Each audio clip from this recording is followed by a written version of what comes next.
네, 저희 관세법 개론 문제풀이 강의 시작하도록 하겠습니다. 바로 12페이지부터 같이 볼게요. 내용도 같이 설명드리면서 정리해 보도록 하겠습니다. 첫 번째, 관세법상 용어의 정의로 옳지 않은 것은 이라고 나와 있습니다. 저희 시험에서 1차 시험에서 저희 관세법상 용어의 정의에 대한 문제들이 자주 나오기 때문에 여기를 잘 보실 필요가 있겠고요. 그리고 보시면은 이렇게 반복되는 것들이 주로 보일 것 같습니다. 가장 많이 나왔던 주제가 바로 환적에 대한 부분, 환적이랑 복합 환적이라고 볼 수 있겠고요. 같이 내용 보면서 정리해 보도록 하겠습니다. 첫 번째, 국제무역선이란 무역을 위하여 우리나라와 외국 간을 운항하는 선박을 말한다. 네, 맞는 보기가 되겠습니다. 주의할 부분은 우리나라와 외국 간을 운항한다라는 것이고요. 외국에서만 운항하는 것은 아니라고 보시면 되겠습니다. 두 번째, 항공기 용품이 나오는데요. 항공기 용품, 차량 용품, 선박 용품은 같은 종류의 성격을 갖고 있다고 보시면 될 것 같고요. 요거는 이제 선박 용품 같은 경우는 여러 가지가 나오긴 하는데 한번 같이 정리하고 넘어가도록 하겠습니다.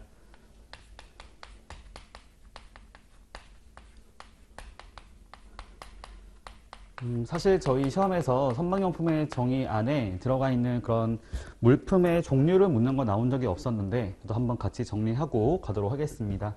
선박용품이라 하는 것은 일단 가장 중요한 거는 선박에서만 사용한다라는 겁니다. 해당 선박에서만 사용을 한다라는 것이죠. 일단 요게 이제 하나의 핵심 단어라고 볼 수 있겠고요. 요거는 맨 마지막에 나와 있는 것이라고 보시면 될 것 같습니다. 자, 선박용품의 정의에 대해서 한번 물품의 종류를 한번 쭉 말씀드려 볼게요. 일단 크게 구분지어 봤을 때 가장 먼저 나오는 것들은 저희가 먹는 거라고 보시면 될 것 같습니다. 그래서 첫 번째로는 음료와 식품이 나옵니다. 음료와 식품이 먼저 나오게 되고, 두 번째로는 이제 선박 안에서 이렇게 소모되는 물품이 있다고 보시면 되겠는데요. 일단 가장 기본적으로는 저희가 운항을 하려면 연료가 필요할 것 같습니다. 연료와 그다음 송호품 이렇게 내용이 이제 나온다고 보시면 되겠고요. 그리고 세 번째로는 나중에 비상사태가 발생했을 때 어떤 문제가 생겼을 때 그거를 이제 수리를 하거나 어떤 인명을 구조하는 것이 필요할 수가 있어요. 그래서 그 경우에는 여기서 나오는 것이 예비 부분품하고 부속품이 나오는 것이 있습니다. 이 용도는 수리용이라고 볼 수 있겠죠. 수리 목적에 예비 부분품과 부속품 이렇게 구분해 볼 수 있겠고요. 인명 구조 같은 경우는 제가 밧줄도 생각을 해볼 수가 있을 것 같습니다. 그리고 나머지 같은 경우는 기타 물품이라고 생각하시면 될 것 같고요. 직기와 기타의 물품 이렇게 구분이 되어 있다고 정리하시면 될 것 같습니다. 다시 한 번 더 말씀드려 보면 첫 번째로는 이제 먹는 거라 볼 수 있겠죠. 마시는 거하고 이제 먹는 음식이 되겠고요. 두 번째로는 여기 두 번째 소모되는 물품들, 연료와 송호품. 세 번째로는 이제 비상사태가 발생했을 때 밧줄, 인명을 구조하기 위한 밧줄하고 수리를 하기 위한 예비 부분품과 부속품이 나온다고 보면 되겠고, 나머지는 기타의 물품이 있다고 생각하시면 될 것 같습니다. 그래서 이런 것들을 가지고 말을 하는데, 요거 중에서 해당 선박에서만 사용되는 물품을 저희가 선박용품이라고 정의를 한다라는 것이죠. 일단 넘어가도록 하고요. 자, 환적 보겠습니다. 환적이랑 복합 환적이 저희 시험에 가장 많이 나오는 주제라고 볼 수가 있겠는데요. 이거는 뒤에도 다시 반복되기 때문에 한번 정리하고 가도록 하겠습니다. 환적하고 복합 환적.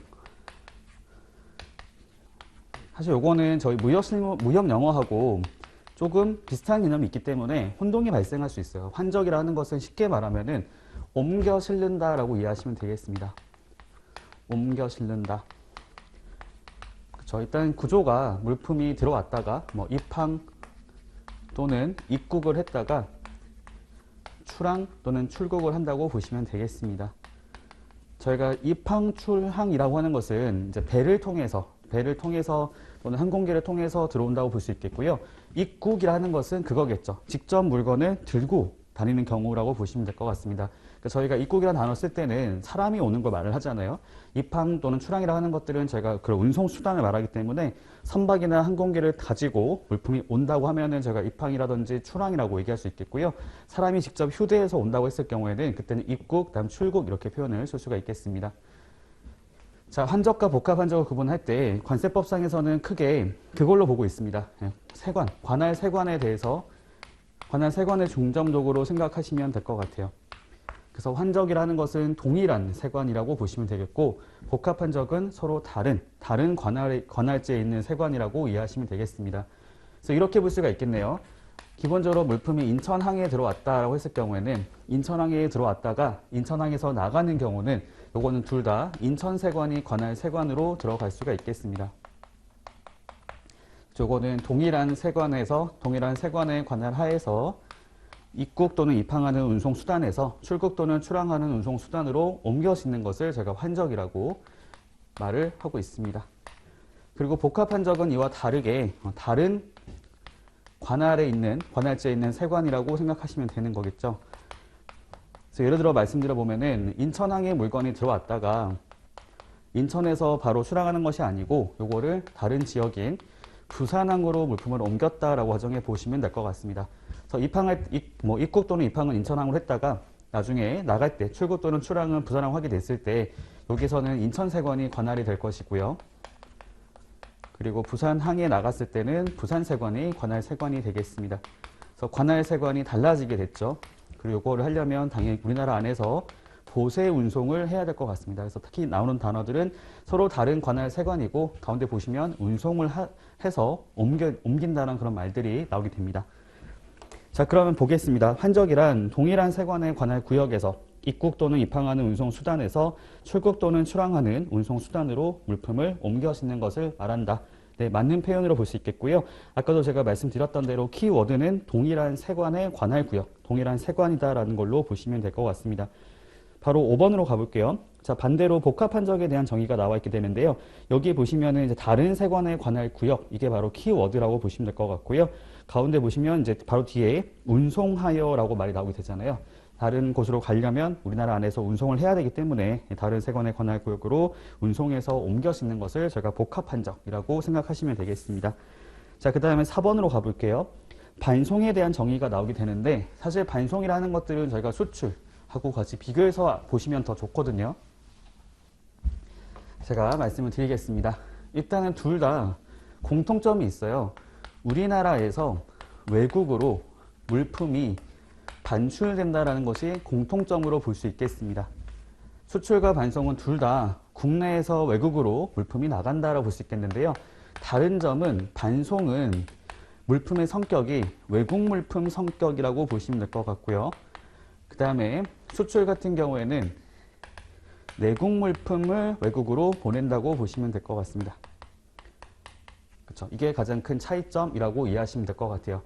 그리고 이 내국 물품 같은 경우에도 이게 전제가 뭐냐면 외국에서 우리나라로 들어온 것이 전제되어 있다는 겁니다. 우리나라에 들어왔다가 외국 물품 상태로 나가는 거기 때문에 다르게 말했으면 수입 통관 절차를 거치지 않았다라는 거죠. 수입 통관 절차를 이행하지 않았다는 것으로 정리를 하시면 되겠습니다.